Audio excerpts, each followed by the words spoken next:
습도가 70% 이상 너무 높아지게 되면은 땀이 잘 증발되지를 않아요.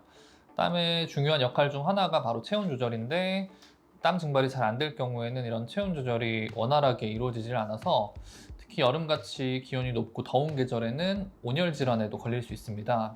또 습도가 높아지면 곰팡이나 세균의 번식이 잘 이루어질 수 있는 환경이 조성되기 때문에 각종 진균과 세균 감염성 질환들의 발병 확률도 높아지게 되죠. 반면에 습도가 40% 이하로 떨어지게 되면 목이나 기관지 등 호흡기가 감염에 취약해져서 각종 호흡기 질환을 악화시킬 수도 있습니다. 이게 너무 높아도 문제고 또 너무 낮아도 문제죠. 따라서 약 40에서 70% 사이에 적절한 습도를 유지하는 게 가장 좋겠습니다. 겨울철에는 실내 온도는 24도, 실내 습도는 70% 이상을 넘기지 않는 것이 좋고요.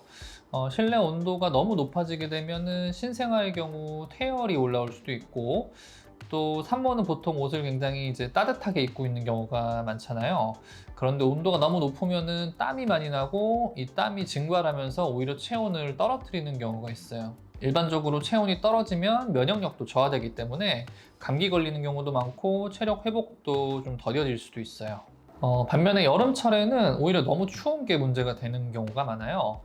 특히 이제 산모들의 경우에는 에어컨이나 선풍기 바람을 직접 쏘이는 거는 최대한 피하는 게 좋습니다. 이게 생각보다 체온을 급격하게 떨어뜨려요. 그렇게 되면 마찬가지로 면역력 저하나 감기 등을 유발할 수도 있고, 이런 것들이 이제 관절 쪽으로 악영향을 주게 되면 흔히 시큰거리다라고 많이 표현하시는 관절통도 발생할 수 있어요. 산후풍의 풍이 바로 바람풍자입니다. 산후의 바람은 피하는 게 좋겠습니다.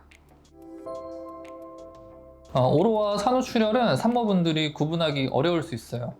이게 출산 후에 출혈이 있긴 한데 정상적인 출혈인지 아니면 병적인 출혈인지 바로 구분하기가 쉽지가 않죠.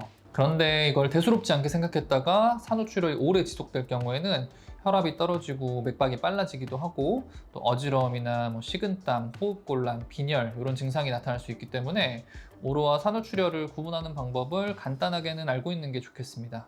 자, 그럼 오로와 산후출혈을 간단하게 구분할 수 있는 팁을 하나 알려드릴게요. 오로는 산모용 패드에 보통 피가 동그랗게 묻어나고 출혈량이 손바닥 크기보다 큰 경우가 많지는 않아요. 그리고 정상적으로 오로가 배출되는 상태라면 출산 후에 자궁이 배꼽 아래 정상적인 위치에서 만져지는 경우가 많아요. 반면에 산후출혈은 보통 어혈이라고 하죠.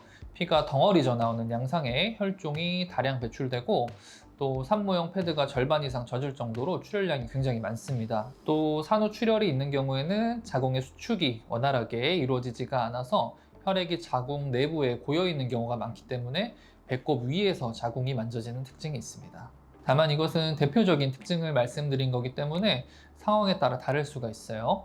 만약에 출혈량이 너무 많다고 느껴지시거나 앞서 말씀드린 어지럼이나 식은땀, 호흡곤란, 무기력감 이런 이상 증상이 느껴지실 경우에는 지체 없이 병원에 방문하는 것이 좋겠습니다.